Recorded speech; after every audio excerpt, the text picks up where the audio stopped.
Hello guys, welcome to my channel है।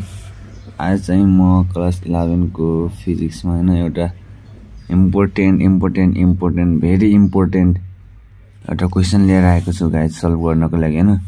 हाम्रो clock पेन्डुलमको रहेको छ यो क्वेसन चाहिँ।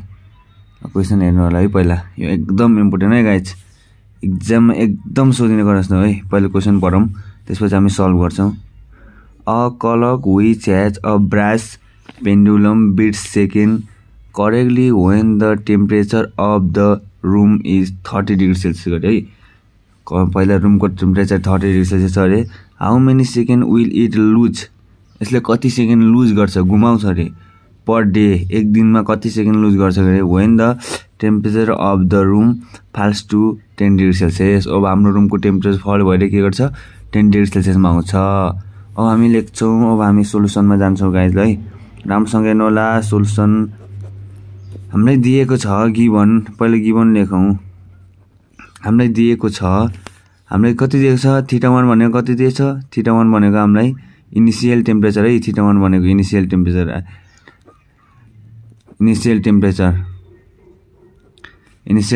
है, θ1 भनेको इनिशियल टेम्परेचर कति दिएको छ, 10 डिग्री सेल्सियस।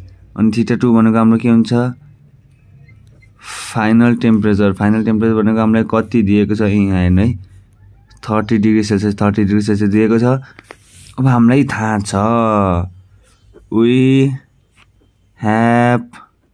हामीलाई थाहा छ क्लक पेन्डुलम निकाल्ने टाइमको फर्मुला के हो, टाइमको फर्मुला थाहा छ कि छैन, t = 2π √L/g हो कि हैन हो। यसलाई आधार मानेर हामीले गर्ने 8 हामीले कति छ पहिला 10 डिग्री सेल्सियसको लागि, T10 = 2π √L10/g हुन्छ कि हुँदैन। यो हाम्रो के भयो, यो के हाम्रो इक्वेसन 1 भयो है।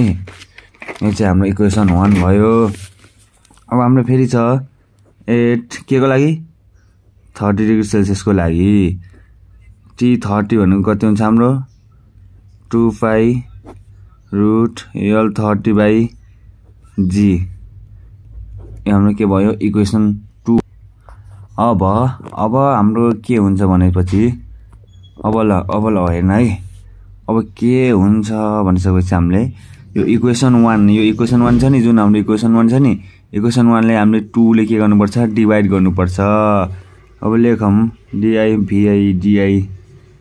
Dividing equation 1 by equation 2। Equation 1 ले 2 गर्ने, T10/t कति छ 13, T30 = 2π √L10/ कति हुन्छ g बाइ हाम्रो 2π √L30/g हुन्छ है। अब हाम्रो यो g त कटिन्छ, 2π कट्यो। अब हाम्रो बाँकी रह्यो T10/T30 = बाँकी कति रह्यो माथि रुट भित्र L10/L30 बाँकी रह्यो कि रहेन हो। हेर्नु है, T10/T30 = यो g कट्यो हैन, g कट्यो, 2π कट्यो, माथि रुट भित्र कति बाँकी रह्यो, T10 बाँकी रह्यो, तल रुट भित्र कति बाँकी रह्यो, T30 बाँकी रह्यो है। T30 बाँकी रह्यो भनेपछि अब हाम्रो के हुन्छ भनेपछि है, यहाँ अब राम्रोसँग हेर्नु होला। T10/T30 जस्ताको त्यस्तै लेख है, अहिले यो जस्ताको त्यस्तै नचलाऊ। अब L10/, हामीले यहाँ एउटा प्रोपर्टिज पढ्नु भएको छ कि छैन एउटा थाहा छैन हामीलाई त हैन। हाम्रो के हुन्छ, L2 भनेको के हुन्छ, L1 plus alpha delta theta हुन्छ है। अल्फा डेल्टा थीटा हुन्छ कि हुँदैन हो। त्यसैले L1 को ठाउँमा त हाम्रो L1 भनेको 10 हो, L10 1 plus alpha delta theta भनेको थाहा त होला नि फेरि, टेम्परेचर डिफरेन्स है, कतिको टेम्परेचर डिफरेन्स भनेर। और T10/T30 = अब यो सेम त कट्यो। अब माथि के आएको 1 √, भित्र के हुन्छ 1 प्लस अल्फा डेल्टा थीटा। हामीलाई अल्फाको मान यहाँ दिएको हुनुपर्छ है, हाम्रो यति भयो। यति भएपछि अब हाम्रो यहाँ के हुन्छ थाहा छ हुन्छ चाहिँ के हाम्रो यहाँ अब हाम्रो यहाँ के हामीलाई थाहा त होला हाम्रो करेक्ट टाइम पिरियड कति हुन्छ करेक्ट टाइम पिरियड कति हुन्छ हाम्रो करेक्ट टाइम पिरियड भनेको T10 हो कि हैन T10 भनेको हाम्रो करेक्ट टाइम पिरियड जहिले पनि कति हुन्छ 1 सेकेन्ड हुन्छ 1 सेकेन्ड बुझ्यौ नि करेक्ट टाइम पिरियड भनेको 1 सेकेन्ड हुन्छ अब T10 को ठाउँमा के आउँछ 1/T30 = 1/√1 प्लस अब मान राख्दै जानु है हाम्रो यहाँ अल्फा को मान यहाँ हेर्नु अल्फा को मान कति दिएको छ अल्फा भनेको 0.000019 पर सेल्सियस दिएको छ हैन अब हामीले यहाँ लेखौं 0.000019 अनि हाम्रो टेम्परेचर डिफरेन्ट कति छ टेम्परेचर डिफरेन्ट हेर्नु है temperature different final temperature 30 initial temperature 10 छ 30 - 10 गर्दाखेरि कति आयो हाम्रो 20 आयो 30 - 10 गर्दाखेरि कति आयो हाम्रो टेम्परेचर डिफरेन्ट 20 आयो 1 कट्यो थाहा त होला यो फेरि है अब T30 = रुट भित्र है T30 = रुट भित्र अब हामीले गर्नु पर्यो क्याल्कुलेसन हैन ल है अब हामीले क्याल्कुलेसन गरौँ यो रुट भित्र कति छ हाम्रो यहाँ हेर्नु है यता क्याल्कुलेसन कति छ हाम्रो 0 सुरु हाम्रो कति छ अल्फा को मान 0.1G3419 इन्टु अनि हाम्रो कति छ टेम्परेचर डिफरेन्ट 20 कति आयो 0.00038 आयो हैन इन्टु भन्दा पनि प्लस हो है हाम्रो +1 जोड्नु पर्यो +1 गर्नु पर्यो कति आयो हाम्रो कति आयो 1.00038 आयो है अब यसलाई हामीले फेरि रुटबाट निकाल्नु पर्यो है यसलाई रुटबाट निकाल्नु पर्यो हाम्रो T30 भनेको कति छ भनेर सकेपछि अब रुटमा हाम्रो कति आएको छ अगाडि 1.00038 आएको थियो है कति आयो यहाँ हेर्नु है कति आयो यहाँ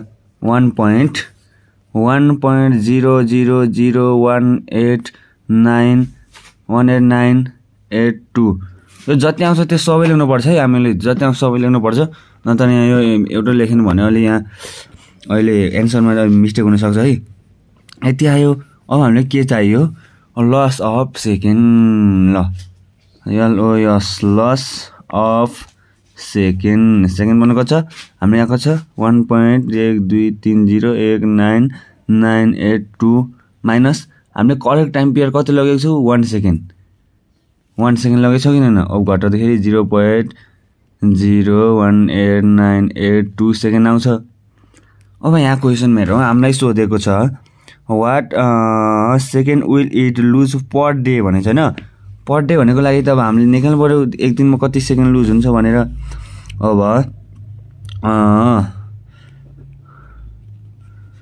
loose of second per day हाम्रो यहाँ लुजमा एक सेकेन्डमा लुज कति भएको छ यहाँ 0.0001898 भएको छ भनिसकेपछि हाम्रो एक दिनमा कति सेकेन्ड हुन्छ एक दिनमा 86400 सेकेन्ड हुन्छ 60 मिनेट 60 सेकेन्ड इन्टु 24 घण्टा 86400 हुन्छ है 982 इन्टु 86400 हुन्छ है 86400 गर्दाखेरि अब यहाँ क्याल्कुलेसन गरौँ 0.000189882 इन्टु 86400 गर्दा कति आयो हाम्रो 16 पर 16.40 आयो है 16 अब यहाँ लास्टमा एन्सर हो यो त्यति लेख्दै हुनुहुन्छ 16.40 सेकेन्ड त्यसकारण लस अफ सेकेन्ड पर डेमा कति आयो लस अफ सेकेन्ड